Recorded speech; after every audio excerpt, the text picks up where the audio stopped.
बात है नादिर शाह की। नादिर शाह ईरान का पहले एक दास हुआ करता था, धीरे धीरे दास के रूप में इसको खरीदा गया था ईरान में, धीरे धीरे ये वहां का एक शाह बन जाता है। ठीक है, लेकिन ये अपने को शाह तहमास्प, जो ईरान के प्रमुख शाह थे, शाह तहमास्प, उनका प्रमुख सेनापति माना करता था। ये अपने आप को ईरान का शाह नहीं कहता था। ठीक है, चलिए।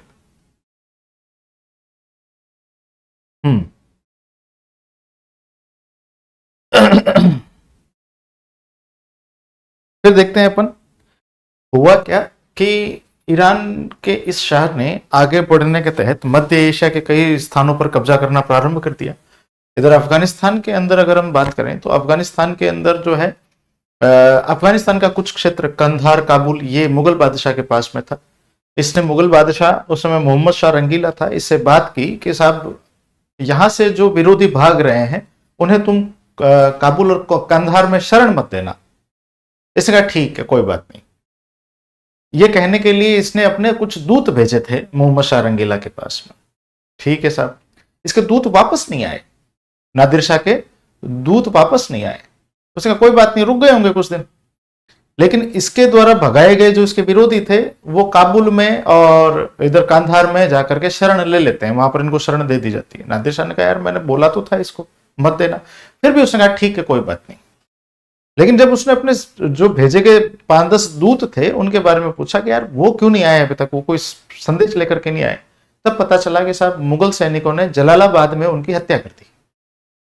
इस बात से बड़ा नाराज हुआ नादिर शाह कि मेरे आदमी को कैसे मार दिया। भाई एक राजदूत है, मैसेंजर है, उसको तो नहीं मारा जा सकता है ना। एक तरह का पॉलिटिकल असाइलम होता है उसका, कि आप एक प्रोटोकॉल होता है कि आप किसी को, राजदूत जो होता है उसकी हत्या नहीं की जाती, उसको मारा नहीं जाता, वो एक सिर्फ संदेश वाहक है।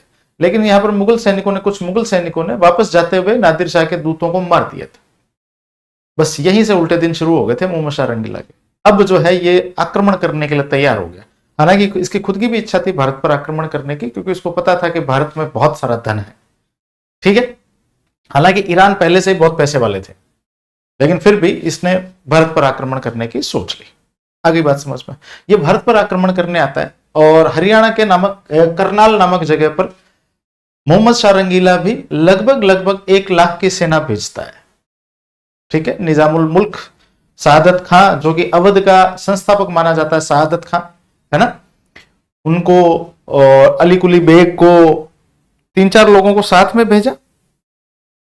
ठीक है, कमरुद्दीन खां, खाने दौरानी, ये 4-5 बड़े बड़े सेनापति थे, इनको भेजा। ठीक है, यह युद्ध हुआ, 3 घंटे चला, करनाल का युद्ध 3 घंटे चला और 3 घंटे के अंदर नादिर शाह ने रौंद के रख दिया मुगल सेना को। खाने दौरानी जो प्रमुख मीर बख्शी हुआ करता था सेनापति, उसको मार दिया, मार के लटका दिया वहीं पे युद्ध मैदान में। यह देख करके सादत खां जो था अवध का नवाब, वो डर गया। ठीक है, इधर कमरुद्दीन खां वगैरह ये जो थे ये भागने लगे। ठीक है, अच्छा उस समय जो कमरुद्दीन था उसने एक समझौता किया, किससे? नादिर शाह से, कि आप चिंता मत कीजिए साहब, आपको 50 लाख रुपए हम इसके एवज में हम दे देते हैं। 30 लाख रुपए अभी ले लो और 20 लाख रुपए अभी ले लो, 30 लाख रुपए की 3 किस्तें हम, आप ईरान नहीं पहुंचोगे उससे पहले आपको हम पहुंचा देंगे। इस बात के लिए नादिर शाह मान भी गया था कि ठीक है साहब कोई बात नहीं। तो इस समझौते से खुश होकर के नादिर शाह ने कमरुद्दीन जो खां था उसको एक उपाधि दी थी। ठीक है, उसका सम्मान किया। उसका सम्मान करने से, अच्छा जब यह सम्मान हुआ तो उधर जब खबर पहुंची मोहम्मद शाह रंगीला के पास में, मोहम्मद शाह रंगीला ने कहा शाबाश, बहुत बढ़िया काम किया तुमने, पैसा तो भेज देंगे अपन, लेकिन तुमने उसको अपने गेट से वापस कर लिया, अच्छी बात है। तो इधर तारीफें हो रही थी कमरुद्दीन की, लेकिन सादत खां के अंदर जलन थी कि यार मुझे ये आदमी पसंद नहीं है। इधर मेन जो ये कमरुद्दीन के अलावा जो मेन ये जो समझौता करवाने वाला व्यक्ति था निजामुल मुल्क, उस निजामुल मुल्क के और सादत खां के कतई नहीं बनती थी, एक दूसरे को देखना तक नहीं चाहते थे। सादत खां आपसी जलन के कारण नादिर शाह से एक दिन रात को, जब ये अगले दिन वापस जा रहा था, एक दिन रात को उसके शामियाने में जाता है, टेंट में जाता है और उसको कहता है कि तू बावड़ा आदमी है। नादिर शाह ने कहा जवान को लगाम दे, अभी यही कि यही जवान खींच लूंगा तेरी। नहीं साहब, आप सिर्फ 20 लाख रुपए यहां से लेके जा रहे हो। उनके लिए 20 लाख रुपए बहुत ज्यादा होता है, 50 लाख की बात हुई है। 20 लाख तो अभी हाथों हाथ इन्होंने दे ही दिए, ये पड़े 20 लाख रुपए। सादत खान ने कहा तू बावड़ा है वास्तव, तू 20 लाख से, अरे दिल्ली जा, दिल्ली में तेरे को 20 करोड़ रुपए मिलेंगे। नादिर शाह ने कहा 20 करोड़ इतने रुपए होते भी हैं कि हमारे भारत में होते हैं? तुम्हारे भारत में 20 करोड़ रुपए होते हैं? हाँ होते हैं। 20 करोड़ क्या, हजारों करोड़ होते हैं हमारे यहां। तो 20 लाख रुपए में गरीब साले, तू 20 लाख रुपए के अंदर राजी होके जा रहा है वहां से? शर्म नहीं आई तेरे को? नादिर शाह तू ईरान का शाह है। नादिर शाह के दिमाग के अंदर अब जो है फितूर डाल दिया।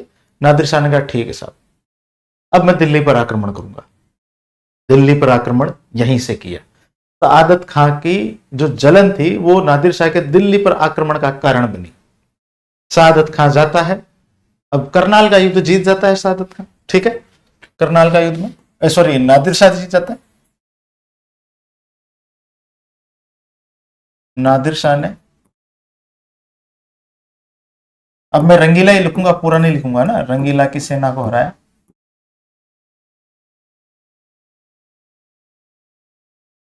हराकर दिल्ली की तरफ बढ़ा।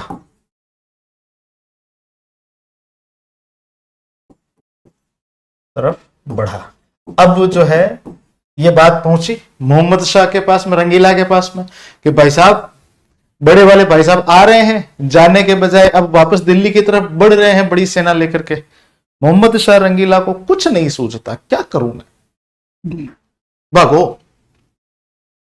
मोहम्मद शाह रंगीला भाग जाता है। मोहम्मद शाह रंगीला दिल्ली छोड़ के भाग जाता है। पीछे से दिल्ली साफ है पूरी, कोई संभालने वाला नहीं है। नादिर शाह बड़े शान के साथ दिल्ली में प्रवेश करता है और शुरुआत के 7 दिन बहुत ढंग से क्या करता है, दिल्ली को लूटता है ना। मतलब पहले ऐसा नहीं कि आम जनता को परेशान नहीं करता था, जो मोहम्मद शाह रंगीला का जो खजाना था उसके ऊपर डाका डालता है, उनको वहां पर अच्छा उस पर कब्जा कर लेता है। जाते ही पहले अपने नाम का खुतबा पढ़वा लेता है, अपने नाम के सिक्के डलवाने का आदेश दे देता है। नादिर शाह के नाम के सिक्के डले हैं हमारे यहाँ पे। 2 महीने 56 दिन रहा है भारत में, 56-57 दिन रहा है। 57वें दिन 57th डे वो वापस गया था यहां से। और कैसे गया था बताता हूं। जब वो शुरुआत में आया, आते पहले उसने पहली बार देखा कि साहब दिल्ली का बादशाह तो छोड़ के भाग गया, डर के अपने पूरे परिवार को लेके भाग गया। कोई नहीं है, कोई धनी धोरी नहीं है दिल्ली का, बढ़िया ढंग से इनके खजाने लूटो। आम आदमी को लूटने के लिए नहीं कहा था नादिर शाह ने। पहले तो जो सरकारी खजाना जो था, यानी राजा का जो खजाना, राज्य का जो खजाना था, उनको लूटने के लिए, उसमें बहुत अरबों रुपए पड़े थे, तो इनको लूटो बढ़िया से। अब हुआ क्या, 3-4 दिन बाद के अंदर एक ये अफवाह फैली दिल्ली के अंदर कि साहब मोहम्मद शाह रंगीला, मुगल बादशाह, एक बहुत बड़ी सेना लेकर के दिल्ली को बचाने के लिए और नादिर शाह को मारने के लिए आ रहा है। दिल्ली की जनता बावड़ी, ठीक है, दिल्ली की जनता के अंदर जोश आ गया कि अरे अब तो अपना राजा आ रहा है, अपना तो राजा आ रहा है ना। वो कहते हैं ना चाचा विधायक है हमारे और रोड पे चलते हैं, है ना, क्या मेरे जीजा जी की होटल है, वो वाला सीन हो गया दिल्ली वालों के साथ में। दिल्ली वाले जो है रास्ते में जो नादिर शाह के 5-7 सैनिक आ रहे थे, 5-7 सैनिकों को धक्का दे देते। नादिर शाह के सैनिक, अगर तुम बावड़े आदमी हो अभी यही खत्म हो जाओगे, तो तुम्हें पता नहीं हमारा राजा आ रहा है, अब तुम यहां से जिंदा नहीं जा सकते। दिल्ली की जनता ने उन 5-7 सैनिकों को घेर लिया और मार दिया। नादिर शाह के 5 या 7 सैनिकों को मार दिया गया। यह बात पहुंची नादिर शाह के पास में। नादिर शाह खून, आंखों में से खून निकल गया उस आदमी के, आग बबूला हो गया, गुस्से से लाल, और उसने अपनी सेना को आदेश दे दिया कि दिल्ली में जहां पर भी आपको आदमी कोई भी दिखे, काट दो, उसके 2 टुकड़े कर दो। और जो भयंकर कत्लेआम मचाया नादिर शाह ने, 3 से 4 दिन के अंदर 20,000 लोगों को मार दिया था। पूरी दिल्ली की सड़कें कटी हुई लाशों से भर गई थी, पूरी सड़कें लाल हो गई थी दिल्ली की। और ये कत्लेआम जारी रख रहा था। कहते हैं कि मोहम्मद शाह रंगीला ने एक दूत भेजा और अपनी पगड़ी भेजी साथ में। मुगल बादशाह ने अपनी पगड़ी भेजी थी उसके साथ में, और जाकर के नादिर शाह के कदमों में रखी थी कि आपकी, मेरी पगड़ी आपके कदमों में है, ये कत्लेआम बंद कर दो। आपको लूटना है जितना लूट लो, कत्लेआम बंद कर दो। नादिर शाह ने आदेश दिया कि ठीक है अब कोई किसी को मारेगा नहीं, लेकिन ये जो आम लोग हैं यहाँ पे, आम जनता है, इनको भी मत छोड़ो, इनके भी घर लूटो। अब जो उनकी सेना है वो उनके दिल्ली के घर, सेठ, व्यापारी, गरीब, अमीर, किसी को नहीं देख रहे हैं। सबके घर में जा जाके जो भी इनके सोना चांदी हाथ में आ रहा है, 350 करोड़ उस समय का, 350 करोड़, लगभग 350 करोड़ के आसपास में धन संपदा यहां से लूट के ले गया था नादिर शाह। 56 दिन तक ढंग से उसने बहुत तसल्ली से दिल्ली को लूटा। ठीक है, दिल्ली वालों की जो गलतफहमी थी उसको एक ही झटके में उसने निकाल दी थी, है ना। 20 से 25 हजार दिल्ली वालों के काट के रख दिया था उस आदमी ने। ठीक है, और 57वें दिन वो वहां से वापस गया, और वापस जाते टाइम मोहम्मद शाह रंगीला को एक मैसेज देके गया, अब आजा भाई और वापस दिल्ली पे आके बैठ जा। ठीक है, मैं तेरे को अधिकार देता हूं कि तू अपने नाम का खुतबा पढ़वा ले और अपने नाम के सिक्के वापस जारी करवा ले। ये देकर के नादिर शाह वापस लौटा है। समझ में आई बात? पूरी कहानी समझ में आई? बताओ देखे, क्लियर है? नादिर शाह की लूट अब कभी याद नहीं रखोगे। अब नादिर शाह को यहां से क्या क्या मिला देखो, मैंने बताया था आपको कि एक व्यक्ति था सादत खां, अवध का नवाब, जो अवध का संस्थापक भी माना जाता है, अलग एक स्वतंत्र रियासत का। वो बंदा नादिर शाह को लेके आया था। क्या बोला था उसने कि 20 करोड़ रुपए मिलेंगे। तो नादिर शाह ने अब ये गेम खेला कि 20 करोड़ रुपए तू अकेले देगा, ये धन तो दूसरा है। ये 20 करोड़ की जो बात कही थी ये तू देगा। सादित खान साहब मैं कहां से दूंगा, मैं तो कहा था दिल्ली जाओ आपको 20 करोड़ रुपए मिलेंगे। हाँ तो मेरे को यहां से तो बहुत ज्यादा मिले, अब 20 करोड़ रुपए तू अकेले देगा, ये तो अलग है, ये 20 करोड़ रुपए तेरे हैं। सादत खां भाई साहब, रात को नींद नहीं आया सादत खां को। सादत खां को कह दिया फिर नादिर शाह ने कि भाई 2 दिन के अंदर, दो दिन का समय दे रहा हूं, 20 करोड़ रुपए नहीं आए ना तो सोच, तेरी टांग अलग होगी, तेरी आंखें अलग होगी, तेरे कान अलग होंगे, तेरे हाथ उंगलियां सब काट करके और पूरी जनता के सामने फेंकूंगा, मैं कुत्तों को खिलाऊंगा। सादत खां भाई साहब कांप गया। सादत खां ने जहर खा लिया। सादत खां आत्महत्या कर लेता है नादिर शाह के डर से। फिर उसका बेटा सफदर जंग जो है वो 2 करोड़ रुपए देकर के जान छुड़ाता है कि साहब मेरे पास में इतने ही हैं, मेरा बाप तो पागल था, है ना, तो वो तो है ना एक बकलोली करता था। 20 करोड़ रुपए उसके मुंह से निकल गए, एक जीरो ज्यादा लग गया, साहब ये 2 करोड़ रुपए ही है, आप तो 2 करोड़ लो, ये तो ये है, नहीं तो कुछ भी नहीं। वहां 2 करोड़ तो दे, 2 करोड़ लेकर के माफ किया उसको। समझ में आई यहां तक? हाँ हाँ, बड़े खतरनाक लोग हैं। ठीक है, तो 2 करोड़ रुपए तो सफदरजंग से ले लिए, है ना। 30 करोड़ रुपए उसको नकद मिला, सोने चांदी हीरे जवाहरात के अलावा 100 हाथी, 7,000 घोड़े, 10,000 ऊंट, 100 किन्नर, ठीक है, 130 लेखपाल यानी कि आपके अकाउंटेंट्स, 200 लोहार, लोहार मतलब लोहे का काम करने वाले कारीगर, ठीक है, और लगभग 100 के पास में, 200 के आसपास में, कहने का मतलब है आप ही मान के चलो कम से कम 1000 के आसपास में ये कलाकार लेकर के, कलाकार मतलब कि ये जो अपने कारीगर होते हैं ना वो साथ में लेके गया। इसके अलावा तख्ते ताउस, मयूर सिंहासन वो लेके गया जो शाहजहां ने बनवाया था, ठीक है, जिसका खुद का मूल्य उस समय का 1 करोड़ रुपए था। ठीक है, कोहिनूर हीरा ले गया जो शाही ताज में जड़ा हुआ था। आगे बात समझ में? लगभग लगभग 350 करोड़ रुपए की संपत्ति इसके हाथ में लगी थी इसमें। बात आई समझ में? ठीक है, दिल्ली की तरफ बढ़ा। अब यहां से भारी मिस्टेक हो गया। हाँ चलिए,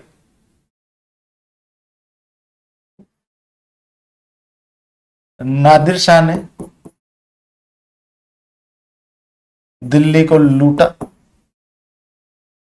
अच्छा, आपको पता है ये 350 करोड़ की संपत्ति सिर्फ दिल्ली दिल्ली से लेके गया था। इसने और दूसरी जगह पर आक्रमण नहीं किए थे, जैसे कोई राजस्थान में आ जाए, मालवा में आ जाए, गुजरात में आ जाए ना, सिर्फ दिल्ली दिल्ली से लूट के ले गया था। नादिर शाह ने दिल्ली को लूटा,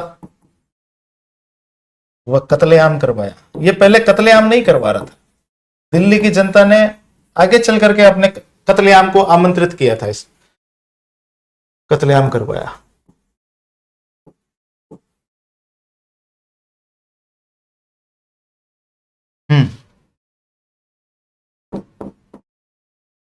लगभग 350 करोड़ वैसे 348 करोड़ माने जाते हैं, अपन लगभग 350 करोड़ की संपत्ति हाथ लगी, नादिर शाह के हाथ लगी।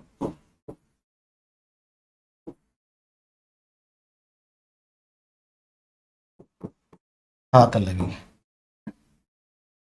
ठीक है। हाँ, लगभग 350 करोड़ की संपत्ति नादिर शाह के हाथ लगी। अब आप सोचो, हमारे सांसद लोग ये इतिहास क्यों नहीं पढ़ते? जब संसद के अंदर बैठ करके राणा सांगा को वो कहते हैं कि साहब राणा सांगा ने बाबर को बुलाया था, अरे तुम्हारे बाप या नादिर शाह को बुलाया सादत खान ने। तुम सादत खान का नाम कभी लेते हो मुंह पे? एक जलन के मारे उसने दिल्ली के कम से कम 25,000 लोगों को कटवा दिया था।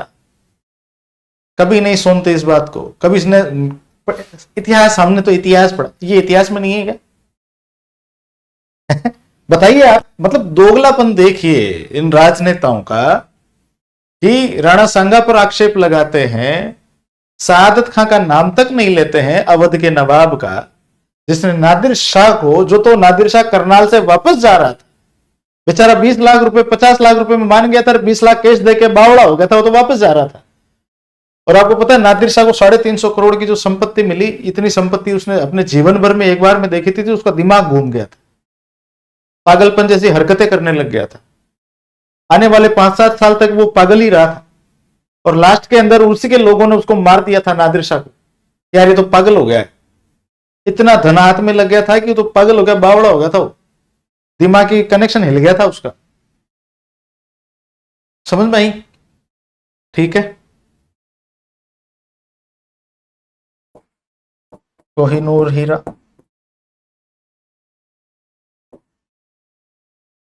और मयूर सिंहासन, लिखो शाहजहां का, शाहजहां द्वारा निर्मित मयूर सिंहासन।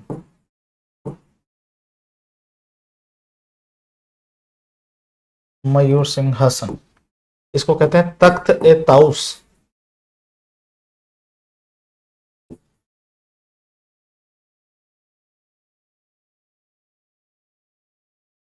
तख्त ए ताउस द्वारा निर्मित मयूर सिंहासन लूट कर ले गया।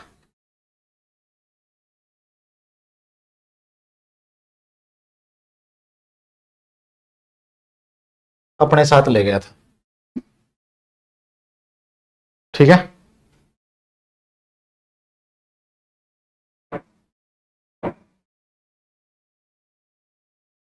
चलिए, नादिर शाह की इस लूट का पता मध्य एशिया में सबको चली गया था।